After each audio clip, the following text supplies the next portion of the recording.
Hey, welcome to an episode of Thoughts of a Rambling Mind. As you know, I only make videos when I find something intriguing, and of course, I'm intrigued.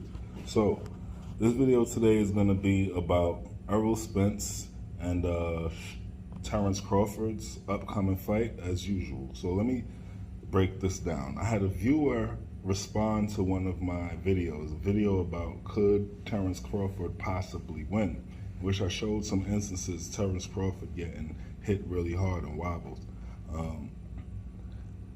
In response to a comment he made, I said I'd never seen Errol Spence wobbled in that kind of way.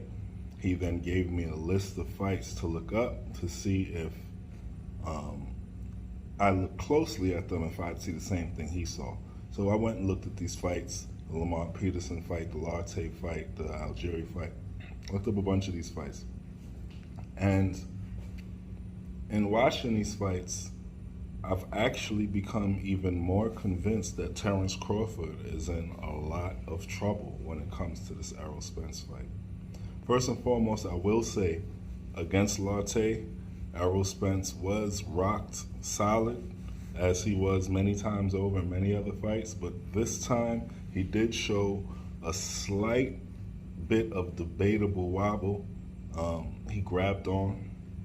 So debatably, it might be a wobble, it might not be a wobble, but it looks more like a wobble than not a wobble. It definitely looks like he's not his normal, usual, comfortable self. So we'll give that to you for that point. But for the most part, a debatable wobble is the most damage we've seen this man take in his entire career.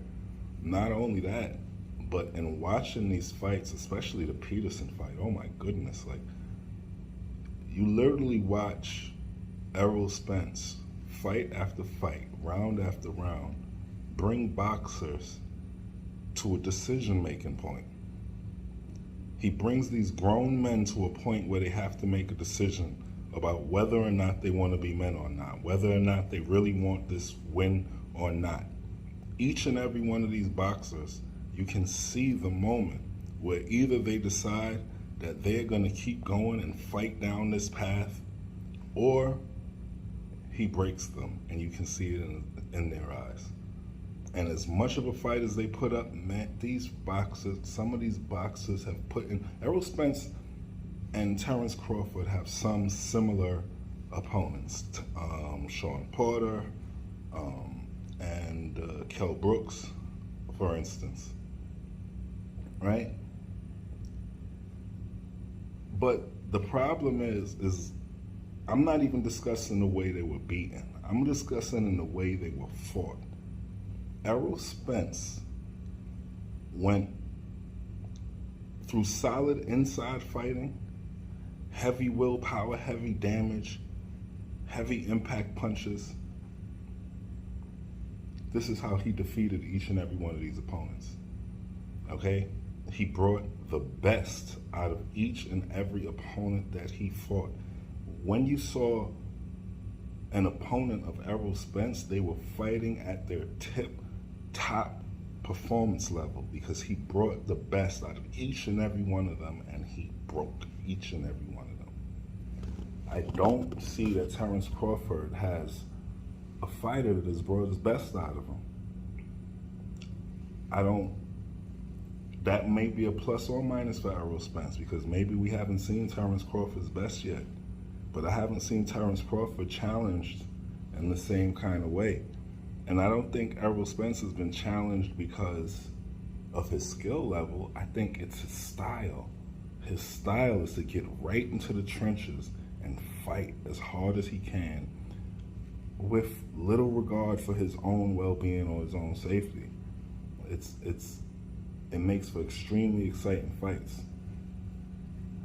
Another reason why I was thinking that Terrence Crawford really has very little chance is because when we talk about the stories, the behind-the-scenes stories about these two guys, they both represent two completely different pictures that are being painted, right? Let's talk about Ugas. Ugas, who Errol Spence just beat to become unified champion. Ugas beat Terrence Crawford. Okay, he beat him. Also, Gary Russell Jr. There's stories of Gary Russell Jr. putting the pop on Terrence Crawford.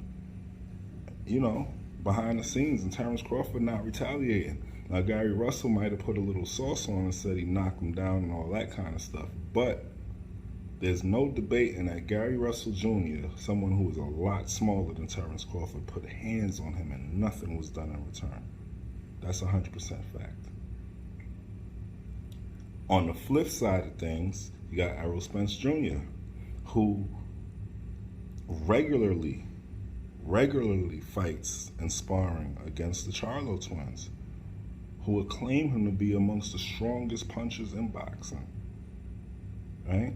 Errol Spence Jr., who fought against Floyd Mayweather in sparring, and as much as everyone said, Floyd, Mr. Untouchable, got touched up. Right? He did really well. He aggravated Floyd. He made him upset. He made Floyd kick him out of the ring.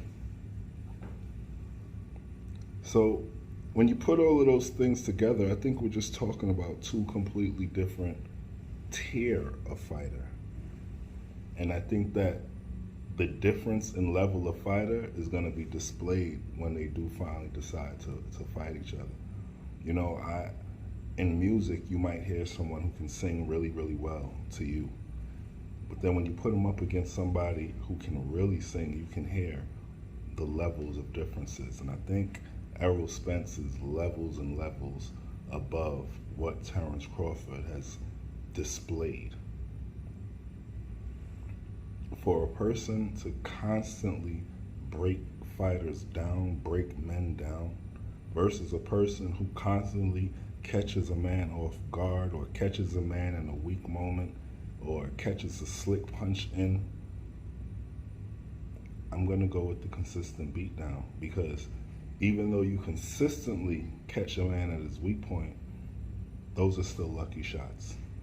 You are not predicting. Terrence Crawford is not predicting his knockouts. He can't, right? They're lucky shots that present themselves at the moment, and his skill level allows him to capitalize on it, right? The difference is with Errol Spence is he's guaranteeing that by the end of the war, your body will not be able to take it, because the threshold for pain and the threshold for damage that the human body, muscles, and bones can withstand, he is dealing that amount of damage and more throughout the course of a 12-round fight.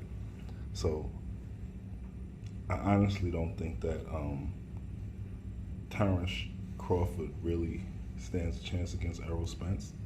Now that I really look over their history, now that I look over their fights, I honestly haven't seen anything remotely that impresses me in regards to Errol Spence fight. Maybe I'm wrong. If I'm wrong, just leave it in the comments and I'll go look over some more fights, you know. But I don't see anything impressive in Terrence Crawford's history when it comes to comparing it against Errol Spence. Anyway, those are my thoughts of Rambling Mind. Like, share, subscribe, and definitely leave comments, and I'm out.